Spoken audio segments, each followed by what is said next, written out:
Assalamualaikum warahmatullahi wabarakatuh. Perkenalkan, nama saya Satara Bilkis Kumaira dari kelas 9B.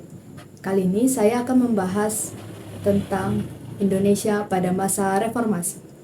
Sebelumnya teman-teman udah tahu belum apa itu masa reformasi? Yuk kita bahas.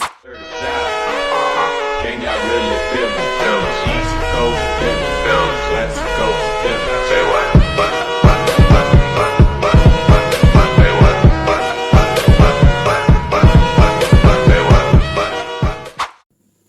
Reformasi di Indonesia disebut juga sebagai era pasca Soeharto, yang dimulai pada tahun 1998 mengakhiri kekuasaan 32 tahun Soeharto. Soeharto melepas jabatannya pada 21 Mei 1998 yang kemudian digantikan oleh Wakil Presiden B.J. Habibie. Mundurnya Soeharto dilatar belakangi krisis moneter sejak tahun 1997. Gerakan atau era reformasi menjadi peristiwa bersejarah di Indonesia karena mampu menuntaskan rezim Orde Baru yang dipimpin oleh Soeharto setelah berkuasa selama 32 tahun sejak 1966. Maksud dan tujuan diadakannya reformasi adalah sebagai berikut. Yang pertama, menuntutnya turunnya harga-harga kebutuhan pokok yang melonjak tinggi sejak Juli 1997. Yang kedua, menuntut MPR untuk tidak kembali mencalonkan Soeharto sebagai presiden untuk periode yang ketujuh. Yang ketiga, menjelang lengsernya Soeharto, para pejabat melakukan perjanjian simbolik dan beberapa langkah kebijakan ekonomi guna mencoba mengatasi keadaan dan mempertahankan kekuasaan atau yang kita kenal sebagai buying time.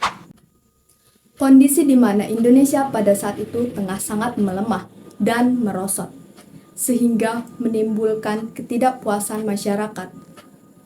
Ketidakpuasan ini kemudian semakin membesar dan memicu terjadinya demonstrasi besar-besaran yang dilakukan oleh berbagai aksi mahasiswa di wilayah Indonesia. Kerusuhan-kerusuhan ini terjadi hampir di setiap daerah di Indonesia. Akibatnya, pemerintah Orde Baru di bawah kepemimpinan Presiden Soeharto pun mendapat banyak tekanan politik baik dari luar negeri maupun dalam negeri. Dari luar negeri, Amerika Serikat secara terbuka meminta agar Soeharto mengundurkan diri dari jabatannya sebagai presiden.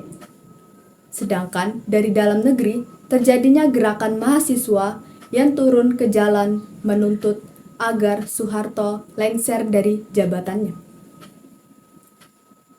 Kepemimpinan Soeharto semakin menjadi sorotan sejak terjadinya tragedi Trisakti pada tanggal 12 Mei 1998, di mana 4 mahasiswa tertembak mati dan memicu kerusuhan Mei 1998 sehari kemudian. Tekanan dari para massa terhadap Soeharto pun memuncak ketika sekitar 15.000 mahasiswa mengambil alih gedung DPR atau MPR yang berakibat proses politik nasional lumpuh. Soeharto yang saat itu sudah terdesak masih berusaha untuk menyelamatkan kursi kepresidenannya dengan melakukan perombakan kabinet dan membentuk Dewan Reformasi. Tetapi, pemberontakan yang dilakukan oleh para mahasiswa ini membuat Presiden Soeharto tidak memiliki pilihan lain selain mengundurkan diri. Pada 21 Mei 1998 di Istana Merdeka, Presiden Soeharto secara resmi menyatakan dirinya berhenti menjabat sebagai Presiden Indonesia melalui UUD 1985 Pasal 8. Soeharto segera mengatur agar Wakil Presiden B.J. Habibie disumpah untuk menjadi penggantinya di hadapan Mahkamah Agung. Sejak saat itu, kepemimpinan beralih dari Soeharto ke B.J. Habibie dan terbentuk era reformasi. Demikianlah topik mengenai Indonesia pada masa reformasi. Jika saya ada salah kata, baik yang sengaja maupun tidak sengaja, mohon dimaafkan.